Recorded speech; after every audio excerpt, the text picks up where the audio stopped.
Capítulo 4. Toma de decisiones clínicas en cardiología. La toma de decisiones clínicas es esencial para todas las actividades de asistencia al paciente e implica la selección de una opción entre diversas alternativas. Los clínicos han de afrontar continuamente toma de decisiones, bien de forma deliberada, bien obligados por la urgencia.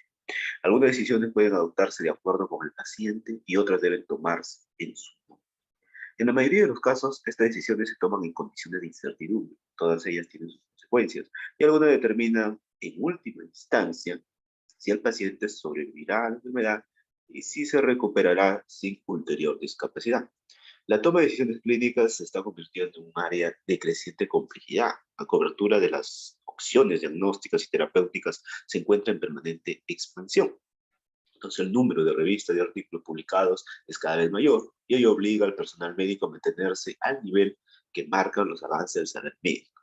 Además, la relevancia de las revisiones sistemáticas caduca con rapidez y por si fuera poco, el coste asistencial también es creciente y ha dado lugar a la generación de cierta presión en la consideración de las estrategias clínicas. Por otro lado, el tiempo disponible para la toma de decisiones es a veces escaso, en particular por la tendencia al acortamiento de la duración de la visita médica.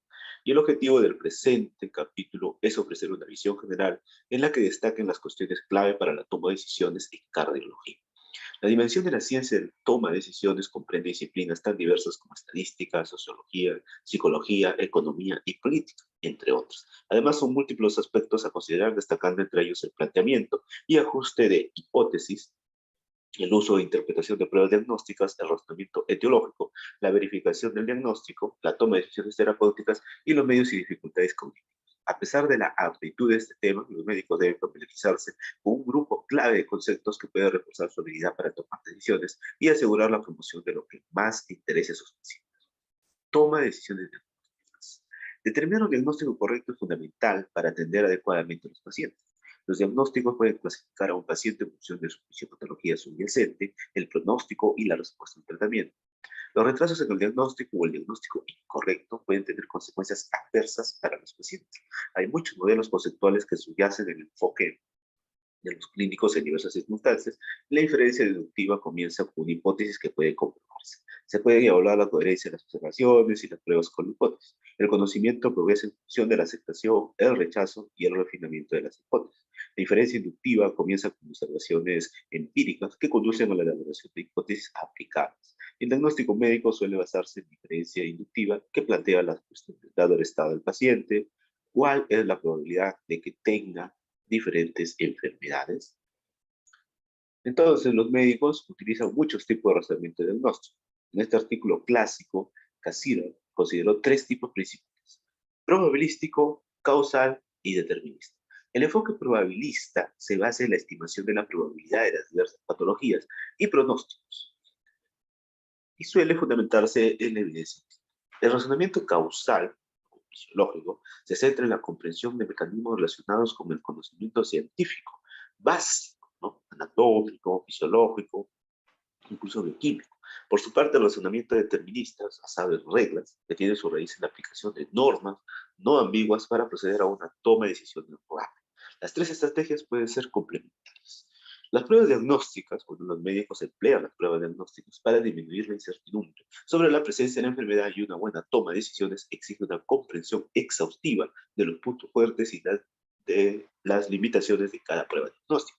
Una prueba diagnóstica puede basarse en información procedente de la anamnesis, la exploración física, las pruebas de laboratorio o cualquier otra fuente.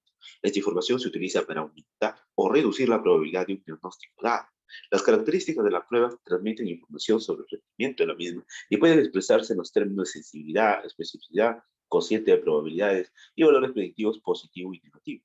Para que los médicos incorporen los resultados de las pruebas diagnósticas al proceso de toma de decisiones, es conveniente que estén familiarizados con las definiciones que a continuación se exponen. Tenemos sensibilidad y especificidad. Bueno, puede definirse como sigue la sensibilidad. Sensibilidad entre los afectados de enfermedad, proporción de los que arrojan un resultado positivo en la prueba correspondiente. Es un verdadero positivo. Sensibilidad. Especificidad entre los que no padecen de enfermedad, ¿no? La proporción de los que presenta resultado negativo en la prueba, es un verdadero negativo. El conocimiento de estas características puede ayudar a interpretar los resultados y sus implicaciones para el paciente. Las pruebas con una alta sensibilidad tienen frecuencias bajas de falsos negativos y una prueba con una elevada sensibilidad será positiva en caso de todos los sujetos con el trastorno que se está estudiando. De este modo, una prueba negativa con elevada sensibilidad hará el diagnóstico muy improbable y en esencia excluirá el trastorno. Por el contrario, una prueba con una elevada especificidad tendrá una frecuencia baja de falsos positivos y una prueba con una elevada especificidad será negativa en casi todos los sujetos sin el trastorno que se quiere estudiar. De este modo, una prueba positiva con una elevada especificidad hace el diagnóstico muy probable. No obstante, las características de la prueba no son siempre una característica intrínseca de la misma. La habilidad con la que alguien la realiza influirá en su sensibilidad y especificidad. Los médicos o técnicos sin experiencia o inexpertos pueden obtener resultados con una sensibilidad y especificidad considerablemente inferiores de las que son posibles en las mejores condiciones. Además, algunas pruebas tienen una sensibilidad y especificidad distintas en cada paciente.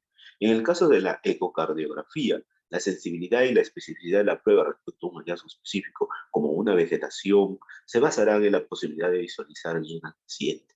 La ecocardiografía tendrá una menor sensibilidad y especificidad en los objetos que no puedan ser bien visualizados, comparados con los pacientes cuyo hábito corporal puede dar lugar a imágenes excelentes. Por el contrario, las imágenes de tomografía computarizada suelen variar menos en cada paciente y tendrán una sensibilidad y especificidad más constantes.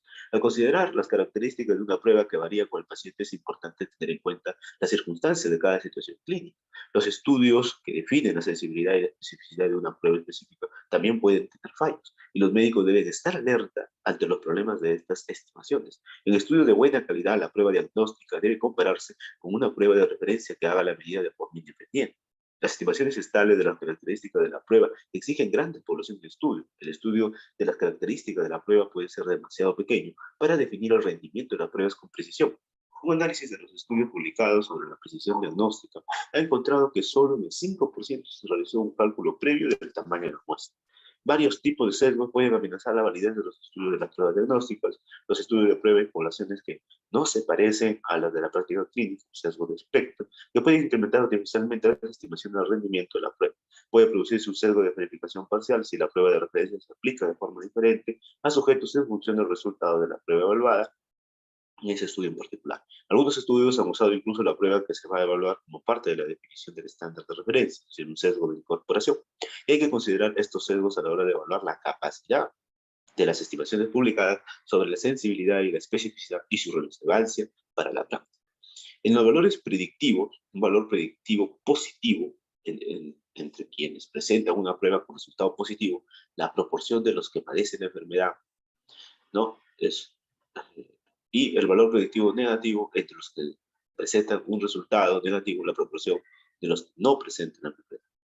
Entonces, los valores predictivos aportan más información clínica que la sensibilidad y la especificidad. Dicha información se refiere a la forma en la que la prueba se traduce en probabilidades de que el sujeto padezca o no la enfermedad. Un aspecto fundamental de los valores predictivos es que, a diferencia de la sensibilidad y la especificidad, dependen muy estrechamente de la prevalencia de la patología. Si esta es baja, una prueba de especificidad elevada no conseguirá determinar una alta probabilidad de que la enfermedad esté presente, es decir, que la prueba tendrá escaso valor predictivo a pesar de la característica ejemplar de la prueba. Como consecuencia de ello, aunque sensibilidad y especificidad sean altas, la valoración selectiva de una población de alto riesgo dará un resultado con numerosos falsos positivos. Ejemplo, una joven acude a consulta con un resultado positivo en una prueba de esfuerzo con cambios electrocardiográficos, a pesar de mantener buena tolerancia a la dosis. No presenta factores de riesgo de cardiopatía isquémica, incluidos antecedentes familiares, y piensa que es posible que padezca una cardiopatía. Si su riesgo de enfermedad era de 1 entre 1.000.000 y la sensibilidad y la especificidad de la prueba de esfuerzo fueran del 75%, podría calcularse que de cada 4 millones de mujeres incluidas en su grupo de riesgo, 4 presentarían la enfermedad y 3 darían un resultado positivo en la prueba. De los casi 4 millones sin enfermedad, 1.000.000 tendría resultado positivo en la prueba. Por tanto, en 1.000.000 de resultados positivos, solo 3 representarían un positivo verdadero. Aún en el caso de la sensibilidad y la especificidad fueran del 99%, de cada 10 millones de mujeres sometidas a la prueba, 10 presentarían la enfermedad y 9 darían resultado positivo. De los aproximadamente 10 millones de mujeres no enfermas, 100 100 darían positivo, por lo que de cada 100.000 pruebas positivas, solo 9 serían positivo verdadero. El teorema de Bayes ya se relaciona lo que es el cambio en la probabilidad en función de la nueva información. La probabilidad post-test o subsiguiente a la prueba es función de la pretest o anterior a la prueba o prevalencia de la enfermedad y del coeficiente de probabilidad. El teorema de Bayes ofrece un medio de revisar las probabilidades a partir de la información que vaya recibiendo. En esencia, relaciona una probabilidad condicional, la probabilidad de A dado B. El matiz conceptual es que formaliza la incorporación de información anterior a la interpretación de la nueva información.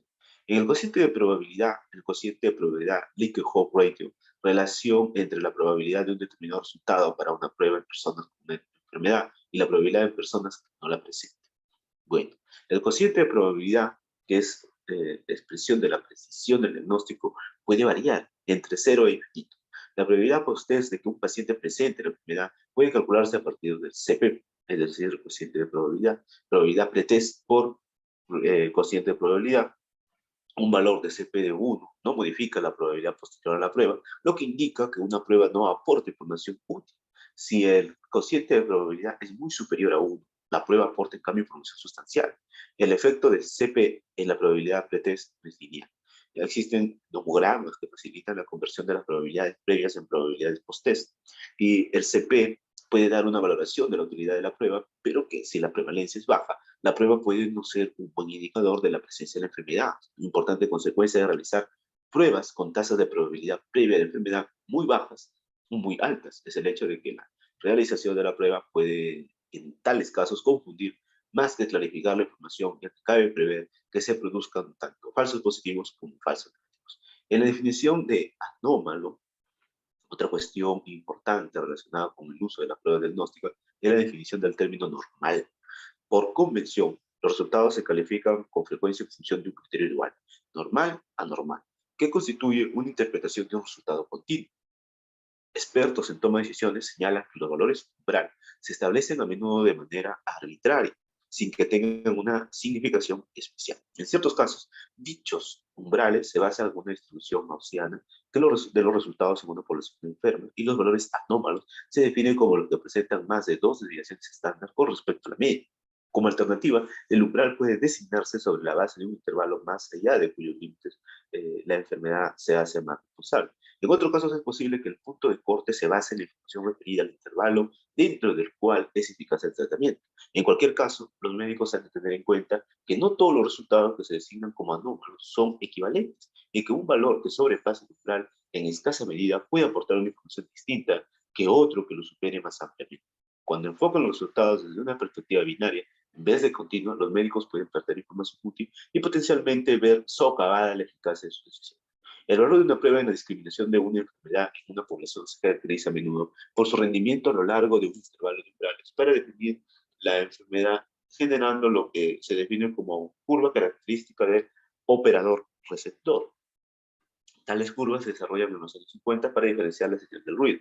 El área bajo la curva ROC constituye una medida del valor discriminatorio de una prueba. Un área bajo la curva ROC de menos de 0.5 define una prueba sin valor diagnóstico, mientras que una de magnitud 1 define una prueba con un perfecto valor discriminatorio. Entonces, estas curvas no solo se emplean para establecer dicho valor en un intervalo de valores de prueba, sino también para determinar el corte óptimo de lo que constituye un valor anómalo, lo que equilibra la mejor combinación de sensibilidad y especificidad. Solicitud de pruebas. Y en la solicitud de pruebas, las decisiones sobre la solicitud de pruebas son a menudo difíciles porque un número demasiado escaso de estudios ha comparado estrategias de solicitud de pruebas en pacientes con un grupo dado de signos y síntomas. Una prueba puede reducir la incertidumbre sobre el diagnóstico y el riesgo, pero la cuestión clave es si los pacientes a los que se realiza la prueba pues obtienen mejores resultados que aquellos que no se realizan. El concepto del número necesario a tratar también puede aplicarse a las pruebas de detección selectiva. El número necesario a cribar, que se define como el número de personas en el que es necesario realizar la detección selectiva en un periodo definido para evitar pues, un efecto adverso, y tiene en cuenta el número de personas probadas para identificar a aquellos con un trastorno específico que sea tratable, con una estrategia específica. El valor nos indica cuántos pacientes hay que estudiar para que un sujeto experimente un beneficio. Como ejemplo, tenemos que un hombre de mediana edad, con hiperlipidemia, está a punto de comenzar un tratamiento con estatina. Entonces, usted recuerda un artículo reciente que identificó un polimorfismo en un nucleótido único que predice el riesgo de miopatía y puede identificar pacientes con un riesgo de casi el 20%. Entonces, en ese momento, recuerda que el estudio publicado de más de 8.000 pacientes que tomaban estatinas, solo unos 10 casos de miopatía que fue reversible, fueron atribuibles a este polimorfismo en un nucleótido único. Entonces, el beneficio es muy modesto, un acontecimiento adverso reversible. Y el número de detección selectiva alto, lo que plantea la cuestión sobre la utilidad de usar esta prueba en la práctica. Entonces, al decidir sobre si recomendar las pruebas diagnósticas, los médicos deben vislumbrar las acciones que podrían originarse en función del resultado. Si los hallazgos no van a cambiar las estrategias clínicas de forma que mejoren los resultados o con futuras pruebas, estas no deberían solicitarse. Finalmente, necesitamos más pruebas que aborden cómo se relacionan estrategias particulares con los resultados de los pacientes. Las decisiones respecto a las pruebas deben tener en cuenta sus riesgos, por ejemplo, exposición a la radiación o instrumentación cruenta, así como los riesgos y beneficios posteriores de los procedimientos y pruebas que pueden tener lugar como resultado de una prueba positiva. Por ejemplo, exposición a la radiación provocada por la prueba que puede ser sustancial. Además, aunque una prueba no tenga ningún riesgo intrínseco, puede conducir a más intervenciones y finalmente dar lugar a un uso perjudicial e inútil de recursos escasos. En cada paso del proceso de decisión sobre una prueba diagnóstica, el médico debe estar seguro de cómo se utilizará el resultado de la prueba y de cómo favorecerá los intereses del paciente. Tenemos la toma de decisiones terapéuticas. Las decisiones terapéuticas requieren una evaluación de los riesgos o beneficios para determinar la mejor línea de actuación y conocer los pacientes, los objetivos del paciente.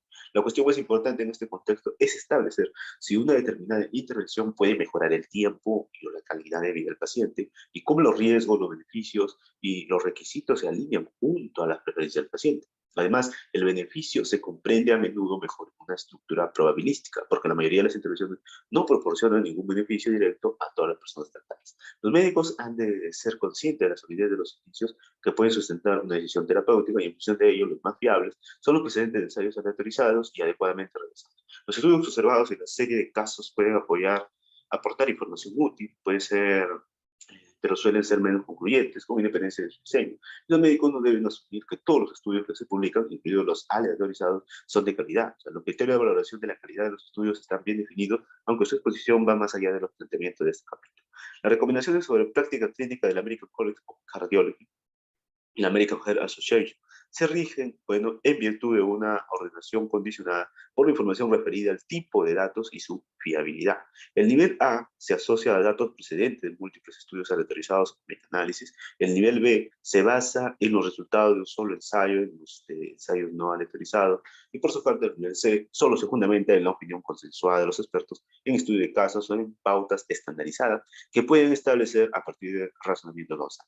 Las recomendaciones también se organizan en las clases 1, muy recomendables; 2, cierta incertidumbre, de manera que la favorece más el tratamiento que 2B; y 3, que es la no recomendada.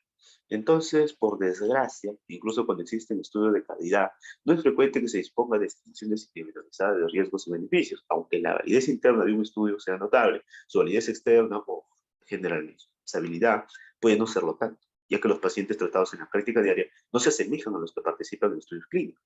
La extrapolación de resultados resulta, pues, compleja. Además, en estos casos, los médicos han de adaptar las medidas registradas en grupos numerosos de pacientes a un caso particular que experimenta las consecuencias de esa decisión una sola vez. Ahora, el análisis de decisiones. El análisis de las decisiones en medicina se elaboró para ayudar a tomarlas. Este método intenta hacer explícitas las suposiciones que subyacen a las recomendaciones y suele aplicarse a las decisiones terapéuticas. El método tiene en cuenta las diferentes probabilidades para los distintos resultados y el valor o la utilidad de los resultados desde la perspectiva del paciente.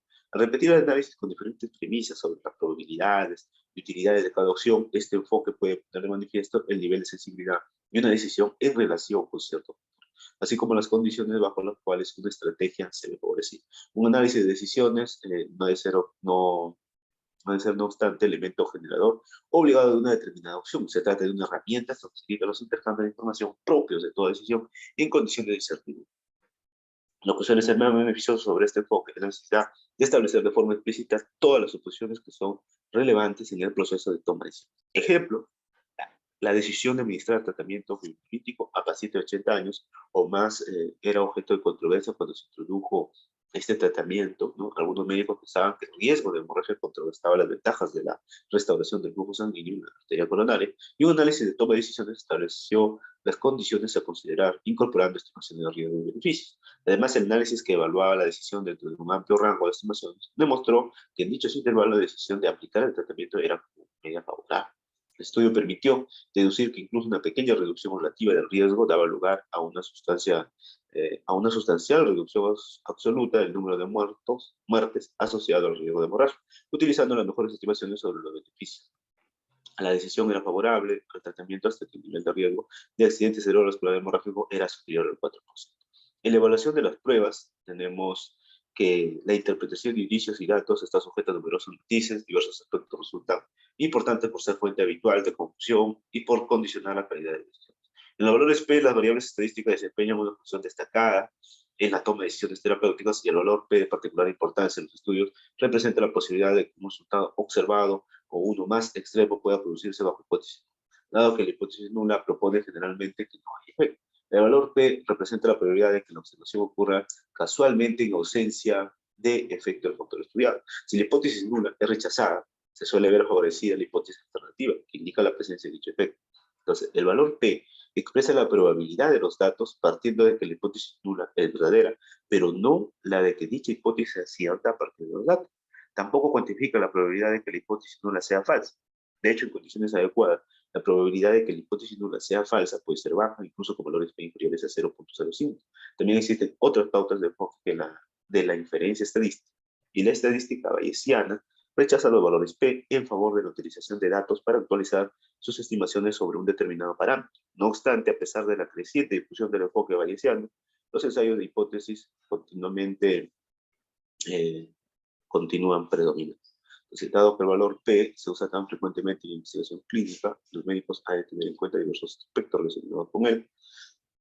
En primer lugar, el umbral de significación clínico del 0.05 es arbitrario, y un valor P de 0.04 supone que los datos pueden producirse durante un 4% del tiempo si la hipótesis no es cierta, mientras que uno del 0.06 indica que los datos se verifican del 6% del tiempo. Entonces, es la diferencia entre 4 y 6% suficiente para rechazar la hipótesis nula en un caso y aceptarla en otro. Entonces, los clínicos han de considerar que los valores P siguen una secuencia continua y que es un elemento de información incluido entre muchos otros. En segundo lugar, los valores P no indican la importancia clínica. Una muestra de estudio amplia genera a veces un valor P reducido, a pesar de que pueda existir una diferencia clínica intrascendente entre grupos. Y los médicos necesitan valorar la magnitud de los efectos secundarios, además de las pruebas estadísticas que establecen si los resultados se han producido por casualidad. Entonces, la estadística no puede en ningún caso reemplazar el criterio clínico. Expresiones de riesgos y beneficios. Bueno, las decisiones clínicas se relacionan siempre con el equilibrio entre riesgos y beneficios, ya que su expresión puede influir en las decisiones. Los médicos han de conocer este tipo de expresiones, pues constituyen la base de la toma de decisiones a partir de inicios clínicos.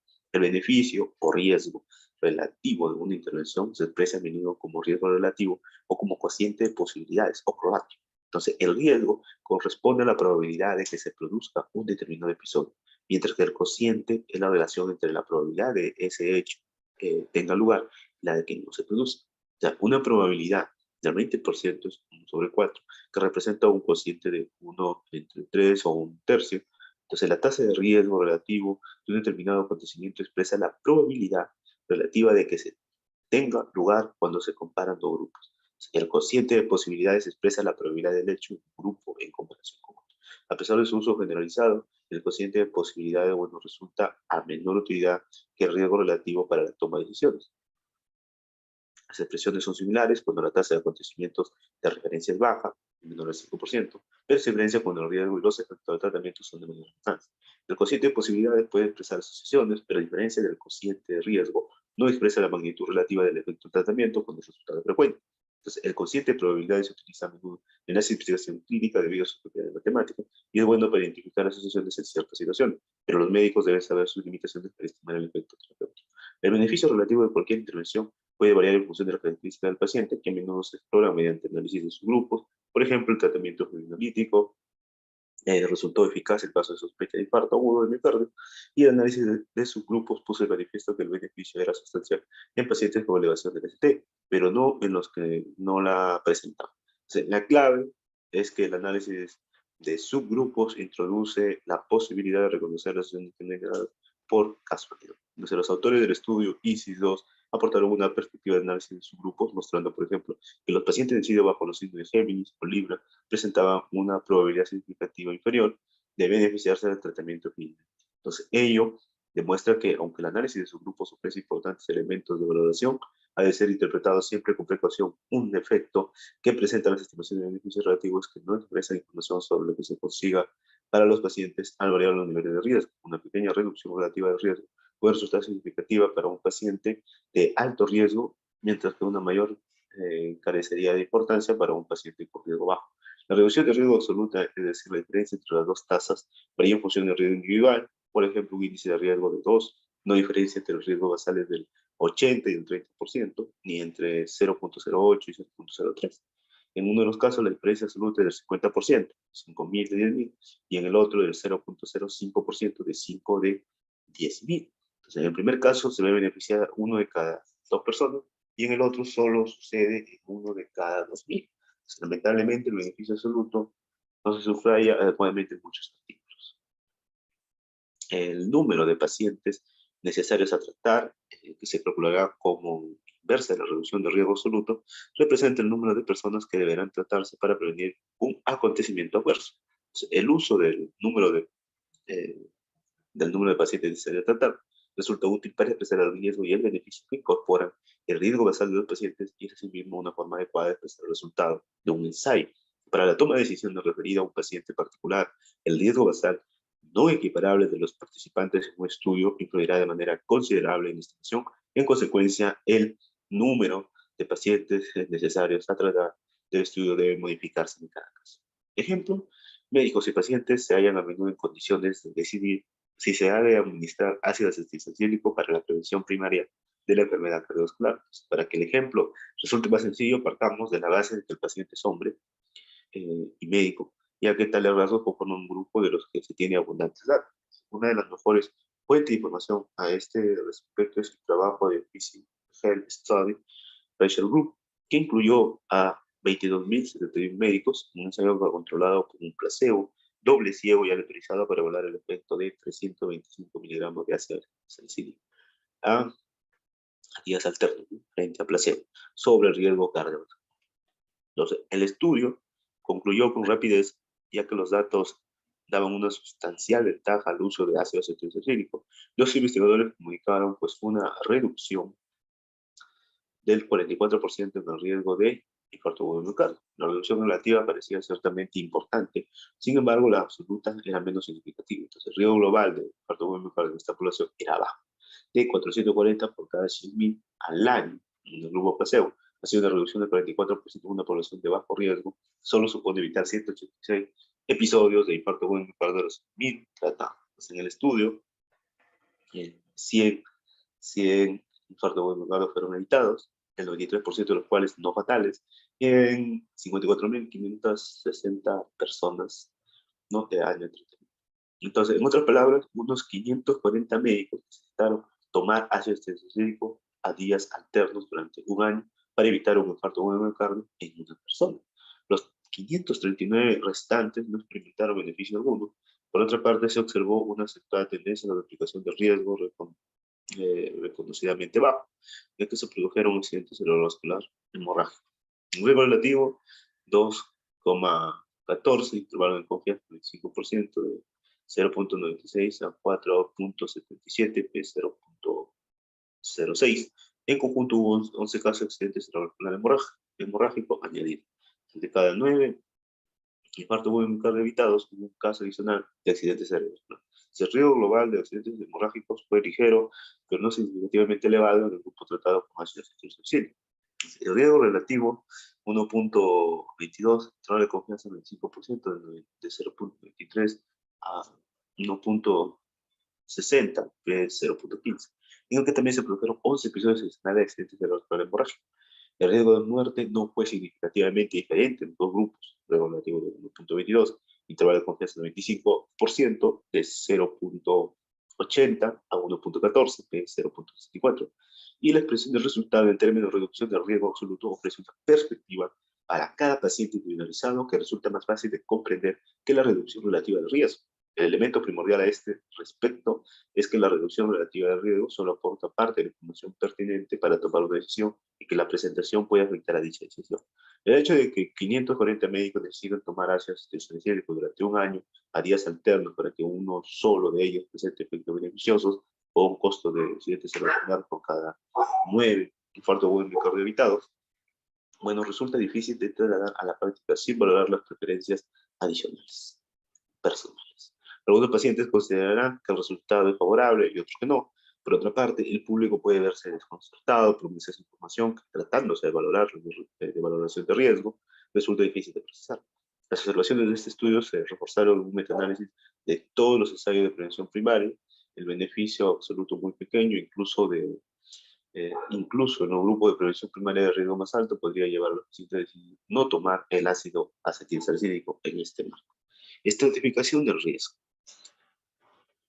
Bueno, la estratificación del riesgo se emplea con frecuencia para estimar el riesgo y ayudar a la toma de decisiones. Se trata de un planteamiento que utiliza los resultados de los modelos estadísticos que identifican los factores pronósticos y los incorporan a un medio que puede resultar útil para los médicos. En los últimos años, son muchas las herramientas que se han desarrollado para evaluar rápidamente los pacientes. Y, por ejemplo, la puntuación de riesgo TIMI para angina inestable, sin elevación de ST, emplea 7 variables fácilmente accesibles para predecir el riesgo de muerte y episodios isquémicos. El número de factores de riesgo genera un intervalo que va del 5% al 41%. En la evaluación de la estratificación de riesgo es importante considerar si la puntuación o el enfoque que se emplean han sido validados en poblaciones similares las de los pacientes a los que se les aplica en la práctica. Los elementos de predicción han de ser obtenidos con independencia del conocimiento de los resultados. El resultado y el marco temporal deben ser los adecuados para la toma de decisiones, y el valor de la estratificación debe también estar claro.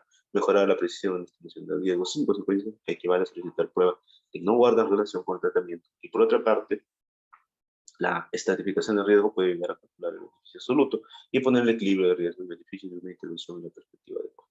En la paradoja del riesgo-tratamiento, bueno, diversos estudios han puesto en manifiesto la llamada paradoja del riesgo-tratamiento, en función de la cual es menos probable que a los pacientes de riesgo más alto les sean aplicadas intervenciones de las que se espera que produzcan beneficios. Este modelo resulta paradójico, dado que cabría esperar que los pacientes de alto riesgo obtuvieran el máximo beneficio de una intervención que reduce el riesgo, asumiendo que la reducción relativa del mismo es constante en grupos definidos en función de riesgo basal. Se desconoce el origen de la paradoja, aunque algunos han señalado que se relaciona con una aversión al tratamiento de los pacientes con estado funcional limitado. Otra posibilidad es que la preocupación sobre el peligro asociado a la intervención aumente a los pacientes con un mayor riesgo. Entonces, en los resultados y coordinación del tiempo, tenemos que entre las consideraciones adicionales sobre el efecto potencial de las intervenciones, se cuenta el resultado y el periodo de tiempo que se valora. Los artículos referidos a pacientes con enfermedades cardiovasculares con frecuencia se centran en los episodios cardiovasculares, incluyendo la muerte debido a ello. Sin embargo, cabe esperar que los pacientes muestren más interés por las referencias a la mortalidad debido a cualquier otro motivo. Ciertamente, el hecho de que evitar la muerte cardiovascular determina una muerte por otra causa es algo que resulta de muy escaso valor para el paciente. La situación resulta más significativa en pacientes de edad avanzada, con otras patologías a las que a menudo se denomina riesgos de incompetencia. Además, incluso una mejora en la mortalidad a corto plazo, proporcionada, por ejemplo, por cirugía de derivación, puede no ser valorada por el paciente si otras afecciones y complicaciones reducen la calidad de vida en este.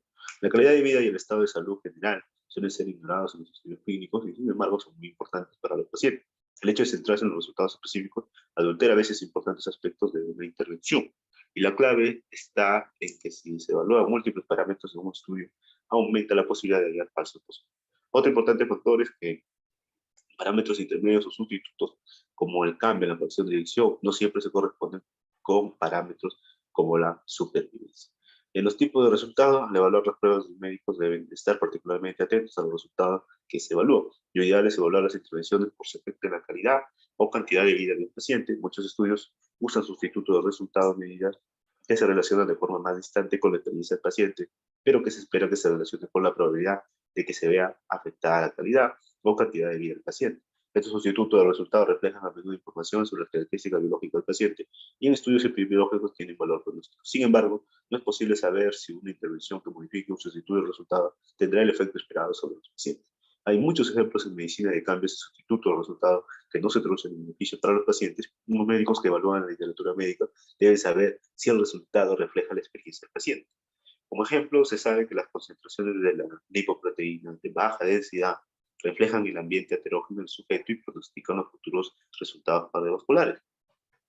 Además, algunas intervenciones que reducen las concentraciones de LDL, ¿no?, una lipoproteína de baja densidad, reducen el riesgo del paciente. Los estudios sobre las intervenciones han dado a esta medida de laboratorio el valor del resultado. Se pueden incluso aprobarse fármacos solo por su capacidad para modificar las concentraciones de LDL, pero no podemos suponer que una intervención que reduzca las concentraciones de LDL pronostique la evolución del paciente.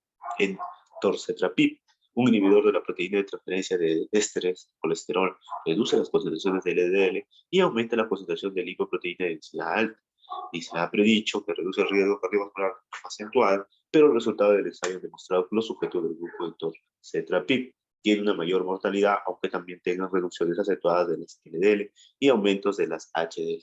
En la eficacia y efectividad, la eficacia es lo que puede obtenerse a través de una determinada intervención en condiciones ideales, como las que se dan en un estudio clínico. Por su parte, la efectividad se relaciona con los efectos en la práctica real. Hay muchas razones por las que la práctica real difiere del ambiente de los ensayos. Los pacientes pueden diferir en su respuesta biológica o su cumplimiento de los protocolos de intervención y pueden ser tratados por sujetos peor entrenados con una infraestructura inferior. Las decisiones terapéuticas se fundamentan con frecuencia en la premisa de que eficacia y eficiencia son idénticas, cosa que no siempre es cierta. Exhaustividad de las pruebas. Al elaborar las pruebas, los médicos deben tener un aspecto más en cuenta. La literatura médica tiene un sesgo de publicación. Este tipo de publicación selectiva puede distorsionar las pruebas disponibles en la literatura médica y poner en peligro las revisiones sistemáticas y los metaanálisis, deteriorar la práctica clínica basada en evidencia y socavar las recomendaciones de las guías. Los estudios han señalado que se han publicado menos de la mitad de los ensayos registrados en Clinical Trial Books, el registro en Internet de ensayos clínicos manejados por la USA National Library of the Medicine. Muchos ensayos publicados carecen de datos completos relativos a la seguridad, y los datos que no se han publicado pueden tener importantes implicaciones para la salud pública, como se mostró en el caso de Ropecoxib. Los médicos se encuentran en desventaja al desconocer lo que no está en la literatura médica y deben ser al menos conscientes de que el perfil de seguridad y eficacia de las intervenciones puede no estar completo. Entonces, este hecho lamentable subraya la incertidumbre que rodea las decisiones terapéuticas. La precisión del resultado, bueno, un aspecto importante en la toma de decisiones clínicas es la validez de la información primaria sobre la cual se basan las decisiones. Los médicos deben estar seguros de que las pruebas son coherentes y reproducibles. Tiene sentido las pruebas de totalidad. Los médicos deben estar preparados para revisar los datos primarios, en particular cuando la información sea incoherente. Se pueden producirse errores al analizar, interpretar o comunicar los resultados. Médicos excelentes reconocen la posibilidad de que la información que han proporcionado no sea correcta. Los errores cognitivos, incluso con una buena información, los errores cognitivos pueden afectar a las decisiones clínicas, y a continuación se ponen algunos ejemplos de ellos. Tenemos heurística y reglas de aplicación general. Los médicos tienden a basarse en heurística o en reglas generales para evaluar las probabilidades y para dar soporte a los procesos cognitivos necesarios para la toma de decisiones. Los mecanismos heurísticos resultan útiles ya que favorecen los atajos en el razonamiento, pero también pueden generar importantes errores que a veces socavan la eficacia de la decisión. Muchos de estos mecanismos resultan familiares en el ámbito clínico, la llamada navaja de Ockham, que establece que un médico debe elegir la opción más simple dentro de un conjunto de observaciones. La ley de Sutton, que debe su nombre a un ladrón de bancos, que justificaba dicha actividad arguyendo que en los bancos es donde está el dinero. Anima a los médicos a centrarse en las áreas en las que pueden obtener un mayor rendimiento. Estos principios a veces son útiles, pero también pueden generar errores. A continuación se citan algunos ejemplos de estos procesos heurísticos que pueden ser útiles en algunos ámbitos, pero pueden causar errores cognitivos. Entonces, la heurística de la disponibilidad hace que los médicos estimen la probabilidad en función de lo fácil que les resulte recordar ejemplos de casos de. No obstante, si han estado en contacto reciente con ciertas enfermedades, pueden considerarlas más comunes de lo que en realidad son. Un paciente que ha sufrido un raro acontecimiento adverso con un medicamento podría llevar a un médico a evitar ese tratamiento. Entonces, la heurística de anclaje hace que las personas se mantengan arraigadas en sus impresiones iniciales. En este caso, el mecanismo puede cumplir si tales impresiones no se cumplen. Una forma de este tipo de manifestación es el llamado cierre prematuro, que puede hacer que un médico deje de buscar explicaciones alternativas a un hecho antes de tiempo. En el efecto marco, al igual que sus pacientes, Los médicos son sensibles al marco en el que se sitúa la información. Por ello, un mismo hecho da lugar a una u otra forma de actuación según cómo se presente la información. Y los médicos y pacientes pues, necesitan reorganizar su sensibilidad al marco de los datos. Es más probable que un médico emplee un nuevo tratamiento si este se presenta con reducción de riesgos en términos relativos y no absolutos. Los médicos valoran mejor la eficacia de un tratamiento si se presenta con reducción de riesgo relativo. Este error puede reconducir replanteando el marco de la decisión y siendo consciente de los efectos de la presentación de los datos en la percepción de los beneficios. La obediencia ciega es la aceptación incondicional del diagnóstico de una autoridad, sea esta una prueba o una persona, y puede llevar a ignorar informaciones que sean evidentemente contradictorias. Entonces, los médicos han de tener el valor de cuestionar una información procedente de fuentes autorizadas si esta no está clara. Entonces, la constancia de los clínicos mejor capacitados para la toma de decisión y su negativa a seguir a la masa produce en ocasiones notables avances en este terreno. El interés del paciente es lo que debe guiar a los médicos y lo que ha de hacer que cuando proceda cuestione respetuosamente la autoridad de la fe. En la toma de decisiones compartidas, bueno, las decisiones clínicas no competen exclusivamente a los médicos.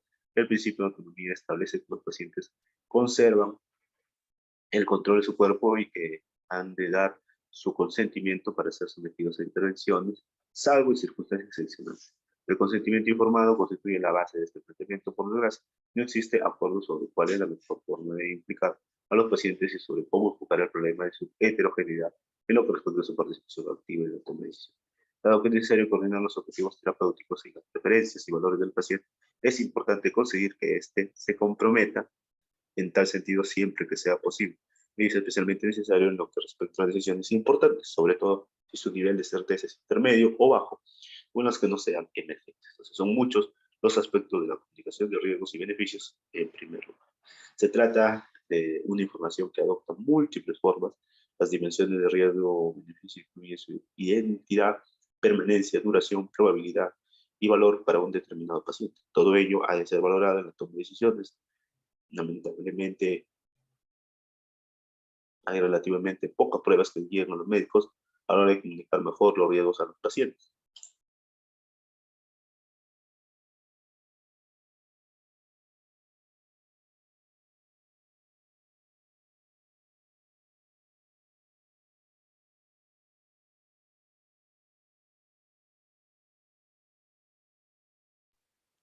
Los pacientes en sí no siempre comprenden bien los riesgos y los beneficios. Por ejemplo, en un estudio en el que los pacientes habían dado su consentimiento a ser sometidos a una intervención coronaria percutánea, que no mejora la supervivencia ni previene el infarto de un miocardio en este contexto.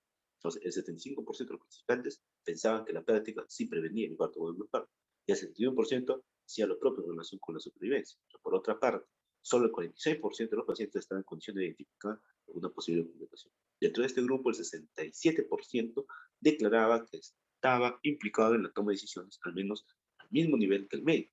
Otros han encontrado que los pacientes tienen a menudo expectativas poco realistas sobre el beneficio. Tales carencias en la comprensión por parte del paciente han de ser reorientadas para que realmente se produzca pues, una toma de decisiones compacta. También la forma en la que, también la forma en la que presenta la información influye en los pacientes, al igual que los médicos. Los pacientes son susceptibles al efecto marco. Los pacientes son más propensos a elegir un tratamiento que se presenta como ventajoso con respecto a otro alternativo más en términos relativos que absolutos. El efecto relativo casi siempre es superior al cambio absoluto. Los pacientes pueden también sentirse influidos por el orden en el que se aporta información y se han propuesto varias técnicas para ayudar a los médicos a comunicar los riesgos. En primer lugar, se debe evitar términos descriptivos, ya que estos pueden no tener un significado coherente para los pacientes. Expresiones como bajo riesgo son a veces difíciles de interpretar. Si los riesgos se expresan mediante coeficientes, deben serlo con denominadores uniformes, ¿no? 40 de cada 1000, 5 de cada 1000, en vez de 1 de cada 25, 1 de cada 200. Entonces, los médicos han de aportar perspectivas múltiples, ofreciendo formas diversas de enfocar los riesgos. Asimismo, han de emplear cifras absolutas, no riesgos relativos, y las ayudas visuales resultan útiles, dado que las dificultades para el cálculo numérico, para leer y escribir son a veces obstaculitables para algunos pacientes. Muchos de ellos no comprenden además los formatos de comunicación de riesgo. Y por otro lado, los médicos deben reconocer cuando la información y los datos no son coherentes y suministrar al paciente la información sanitaria más significativa.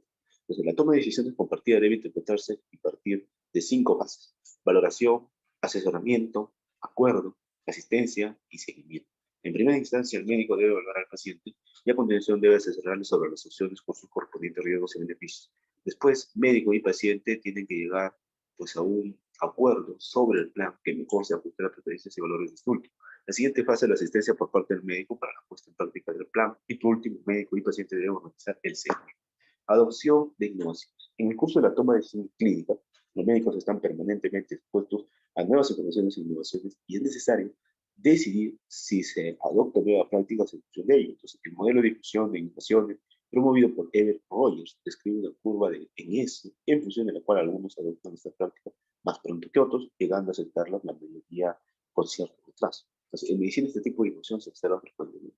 Un metaanálisis acumulativo ha demostrado que las pruebas a menudo se hacen concluyentes mucho antes de que se incorporen a textos de expertos de prestigio y artículos de revisión.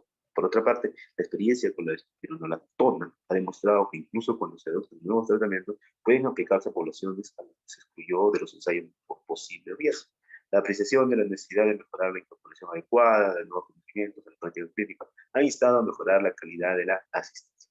La mejor forma de determinar si las evidencias son lo suficientemente fiables como para favorecer cambios en la práctica clínica es consultar referencias como las Clinical Practice Guidelines, Appropriate Use Criteria and Performance Research publicadas por el ACC y la AHA. Entonces, estos ordenan, sintetizan los datos actuales y proponen recomendaciones sobre sus aplicaciones. Otras indicaciones dignas de criterios sobre cuestiones específicas son las que proporcionan la USPSTF y la Cochrane Collaboration. Las medidas de actuación se distinguen de las directrices genéricas para identificar los procesos básicos esenciales para la asistencia de calidad. En apoyo en la toma de decisiones. Una buena forma de decisión clínicas solo puede producirse en el contexto de buenos sistemas. Entonces, la información en la que se basa la decisión debe ser fiable. Los errores del sistema, como los problemas con las normas y procedimientos, los procesos ineficientes y los obstáculos a la comunicación, contribuyen con frecuencia a producir errores en la toma de decisiones. La falta de apoyo en la toma de decisiones puede llevar a omisiones. La falta de sistemas que identifiquen y aprendan los errores en la toma de decisiones aumentará la probabilidad de que se produzca de nuevo. Es obligado considerar la toma de decisiones de calidad como un trabajo de equipo y no como una tarea individual. Entonces, como conclusión, el proceso de toma de decisiones es la piedra de una buena práctica clínica. Los médicos no solo han de tener conocimiento sobre el tema, sino que han de estar preparados para utilizarlo de modo que se optimice la asistencia y el pronóstico del paciente, y un criterio adecuado requiere la correspondiente capacidad de interpretar los datos, sopesar los riesgos y beneficios y comprender, fomentar los valores y preferencias de los pacientes.